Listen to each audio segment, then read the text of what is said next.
ए आकाशवाणी जम्मू है। बडलै खबरें च तुंदा स्वागत। पैह्ले खास खबरें कन्नै मैं विजय बजाज। प्रधानमंत्री नरेंद्र मोदी होरें देसै च कोविड कारण बने दे हालात दा जायजा लैता ऐ। उनें सेहतकर्मिएं ते फ्रंटलाइन वर्करें गी बूस्टर डोज लाने दा कम्म इक मिशन आह्ली भावना कन्नै तोड़ चाढ़ने लेई आखेआ। सेहतकर्मिएं, फ्रंटलाइन वर्करें ते बक्ख-बक्ख बमारिएं शा ग्रस्त 60 ब'रें कोला मती उमरी दे बजुर्गें गी कोविड शा बचाऽ आह्ली बूस्टर डोज लाने दा कम्म अज्जै थमां शुरू होआ करदा ऐ। लेफ्टिनेंट गवर्नर मनोज सिन्हा होरें इक उच्ची सतह दी बैठक लाइयै जम्मू कश्मीर च कोविड कारण बने दे हालात दा जायजा लैता। उनें जिला प्रशासनें गी निर्देश दित्ता जे ओह् पूरी चाल्ली तैयार रौंह्दे होई सेहतकर्मिएं गी हर मुमकिन सहायता उपलब्ध करोआन। ते दक्खनी कश्मीर दे कुलगाम जिले च होए दे इक टाक्करे च सुरक्षाबलें दौं आतंकवादिएं गी मारी मुकाया ऐ। खबरें दी तफसील कोला पैह्ले इक जरूरी सनेहा। मुल्खै दे केइएं हिस्सें च कोविड-19 दे मामले तेजी कन्नै बधदे जा करदे न। इसलेई अस अपने श्रोतें गी अपील करने आं जे ओह् सोह्गे रौह्न ते पूरी चाल्ली टीका लोआई लैन ते कन्नै 15 कोला लेइयै 18 ब'रें तोड़ी दे बच्चें समेत होरनें लोकें दे टीकाकरण च मदाद करन। हून जिल्लै कोरोना विषाणु दा नमां रूप ओमिक्रॉन चैंता पैदा करा करदा ऐ तां मेहरबानी करियै सुक्खें सांदे रौह्ने लेई 3 सखल्ले उपाएं दी पालमा बरोबर जारी रक्खो। मुंहै पर मास्क पाओ, आपूं चै 2 गज दा छिंडा रक्खो, हत्थ ते मूंह साफ सुथरा रखने पर चेचा ध्यान देओ। कोविड मतल्लक कोई जानकारी या मार्गदर्शन हासल करने लेई तुस राष्ट्री हेल्पलाइन नंबरें पर संपर्क करी सकदे हो। एह् नंबर न 0112397804 ते दूआ नंबर है 1075। खबरें दी तफसील कन्नै श्रुति खजूरिया। प्रधानमंत्री नरेंद्र मोदी होरें देश च कोविड करी बने दे हालात दा जायजा लैने लेई वर्चुअल तरीके कन्नै कल इक उच्च सतह दी बैठक दी प्रधानता कीती। बैठक दौरान सेहत सरबंधी ढांचे ते साजो समेयान सरबंधी तैयारिएं सने टीकाकरण अभियान दी स्थिति ते ओमिक्रॉन वेरिएंट दे प्रभाव बारै बी चर्चा कीती गेई। प्रधानमंत्री होरें कोविड दे प्रबंधन ते सेहतकर्मिएं पास्सेआ दित्ती जा करदे अनथक सेवाएं लेई उंदा आभार जताया ते आखेआ जे सेहतकर्मिएं ते फ्रंटलाइन वर्करें गी बूस्टर डोज लाने दा कम्म इक मिशन आह्ली भावना कन्नै तोड़ चाढ़ेआ जाना लोड़चदा।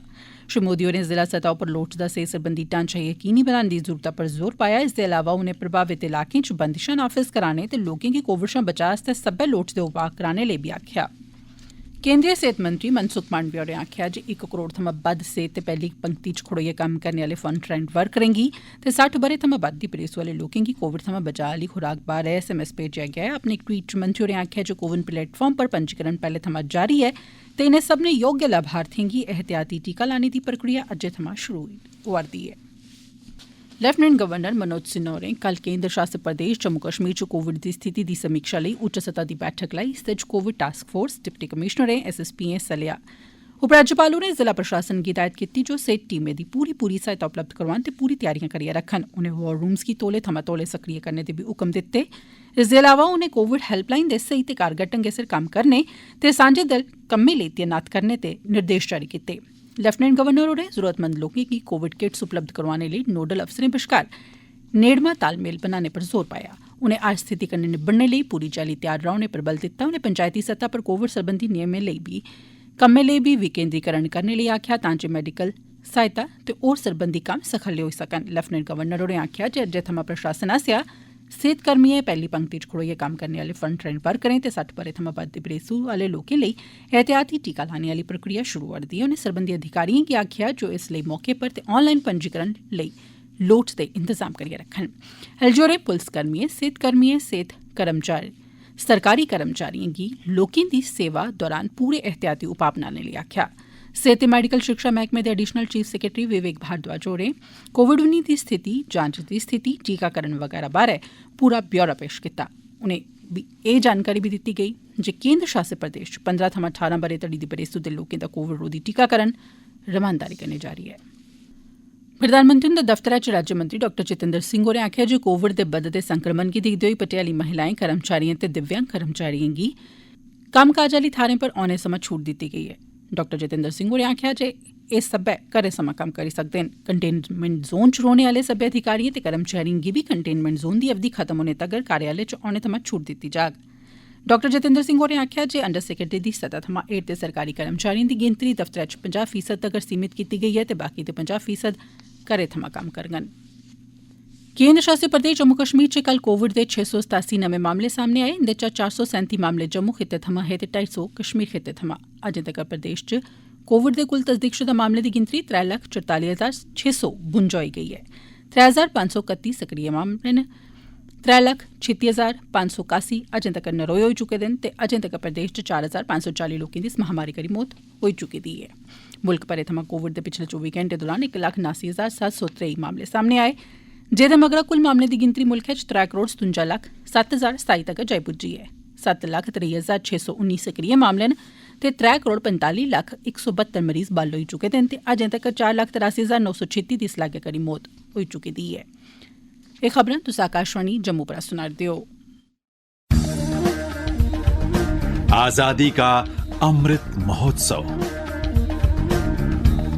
आकाशवाणी जम्मू दा क्षेत्रीय समाचार एकांश जम्मू यूनिवर्सिटी दे डिपार्टमेंट ऑफ स्टूडेंट्स वेलफेयर दे सहयोग कन्नै पेश करदा है आजादी का Amrit Mahotsav quiz India at 75। अज्जै दा सवाल है, इस आवाज की पंछानो। Sisters and brothers of America, it fills my heart with joy unspeakable to rise in response to the warm and cordial welcome which you have given us.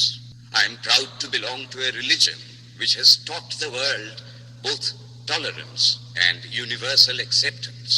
We believe not only in universal toleration, but we accept all religions as true. इदा जवाब तुस साढ़े email address india75quiz@gmail.com उप्पर भेजी सकते हो। आजादी का अमृत महोत्सव। बाकी दी खबरें कन्नै विजय बजाज। कुलगाम दे हसनपुरा इलाके च होए दे इक टाकरे च सुरक्षा बलें दौं बेपंछानू आतंकवादिएं गी मारी मुकाया ऐ। पुलिस प्रवक्ता ने जानकारी दित्ती ऐ जे मारे गेदे आतंकवादिएं दी पंछान अजें कीती जा करदी ऐ। टाकरे आली थाह्रै थमां असला ते बरूद बरामद कीता गेआ ऐ। 2022 आह्ला ब'रा जम्मू कश्मीर च 1000 कोला मते ग्राएं दे बसनीकें दी जिंदगी च खुशियां लेइयै आया ऐ, कीजे इनें ग्राएं च रौह्ने आह्ले सब्भनें परोआरें गी केंद्र सरकार दे बड़े मते महत्व आह्ले कार्यक्रम जल जीवन मिशन तैह्त नलके राहें पानी दे कनैक्शन हासल होई गे न। जल शक्ति विभाग थमां हासल होए दे आंकड़ें मुजब 1077 ग्राएं गी एह् कनैक्शन हासल करोआए गे न। कश्मीर डिवीजन च जल जीवन मिशन दे बाद्धे विस्तार सरबंधी रिपोर्ट एह् खुलासा करदी ऐ जे 593 ग्राएं गी 100% नलके राहें पानी दे कनैक्शन दित्ते गे न। इंदे च अनंतनाग, बांडीपुरा, बारामूला, बडगाम, गांदरबल, कुपवाड़ा, पुलवामा, श्रीनगर ते शोपियां जिलें दे ग्रां शामल न। इस्सै चाल्ली जम्मू डिवीजन च 484 ग्राएं गी जल जीवन मिशन तैह्त कनैक्शन दित्ते गे न। अव्वल कारकर्दगी दस्सने आह्ले जिलें दी सूची च सांबा जिला सब्भनें शा उप्पर ऐ। सांबा च 109 ग्राएं गी नलके राहें पानी दे कनैक्शन दित्ते गे न। एह्दे परैंत डोडा जिला दूए नंबरै पर ते जम्मू जिला त्रीये नंबरै पर ऐ। मैह्कमे दा मकसद 2022 ब'रे दे अखीरै तोड़ी समूलचे केंद्र शासित प्रदेश च 100% नलके राहें पानी दे कनैक्शन उपलब्ध करोआना ऐ। जल जीवन मिशन दे मिशन डायरैक्टर सैयद आबिद रशीद शाह होरें आखेआ जे 1000 ग्राएं गी जल जीवन मिशन दे दायरे हेठ आह्न्नेआ जाना इक बड्डी उपलब्धि ऐ ते एह् इस सरबंधै च सरकार दी वचनबद्धता गी बड़ी खरी चाल्ली दर्शांदा ऐ। लेफ्टिनेंट गवर्नर मनोज सिन्हा होरें पंडित दीन दयाल उपाध्याय जी हुंदे जीवन ते विचारें उप्पर आधारित 17 कताबां कल जारी कीतियां। इनें कताबें गी प्रोफैसर कौशल किशोर मिश्रा होरें लिखे दा ऐ ते इंदा प्रकाशन पंडित दीन दयाल उपाध्याय चेयर बनारस हिंदू यूनिवर्सिटी पासेआ कीता गेदा ऐ। लेफ्टिनेंट गवर्नर होरें गलाया जे एह् कताबां पाठकें दे जीवन गी समृद्ध बनाङन। श्री सिन्हा होरें इस मौके पंडित दीन दयाल उपाध्याय जी हुंदे सिद्धांतें ते नज़रिये पर लोऽ पाई। उनें आखेआ जे पंडित दीन दयाल उपाध्याय हुंदियां शिक्षां अज्ज सदा कोला मतियां प्रासंगिक न। उनें प्रोफैसर कौशल किशोर मिश्रा हुंदे जतनें दी सराहना करदे होई इस शानदार कम्मै लेई उनेंगी मुबारकबाद बी दित्ती ऐ। युवा राजपूत सभा दे प्रतिनिधिएं कल राजभवन जम्मू जाइयै लेफ्टिनेंट गवर्नर मनोज सिन्हा हुंदे नै मलाटी कीती। डेलीगेशन नै 23 सितंबर गी महाराजा हरि सिंह हुंदी जयंती दे मौके पर छुट्टी घोषित करने दी मंग लेफ्टिनेंट गवर्नर हुंदे अग्गे रखी। श्री सिन्हा होरें डेलीगेशन गी बड़ा ध्रोइयै सुनेआ ते इस मसले पर सरकारी स्तर उप्पर इक कमेटी खडेरने दे निर्देश जारी कीते। युवा राजपूत सभा ने लेफ्टिनेंट गवर्नर हुंदा आभार जताया ते इस मौके पर रिवायती डोगरी पग्ग बन्नियै उनेंगी सम्मानित बी कीता। आर.एस.पुरा आह्ले अंतर्राष्ट्रीय बन्ने पर बीएसएफ पासेआ कीता जाने आह्ला बीटिंग रिट्रीट समारोह कोरोना वायरस दे बधदे मामलें गी दिक्खदे होई अगले हुक्मै तगर बंद करी दित्ता गेआ ऐ। जम्मू दे डिवीजनल प्रशासन पासेआ जारी इक आदेश मुजब कोविड दे बधदे मामलें ते कोविड सरबंधी दिशा निर्देशें गी दिक्खदे होई कल्लै सवां अगले हुक्मै तगर एह् समारोह बंद करी दित्ता गेआ ऐ।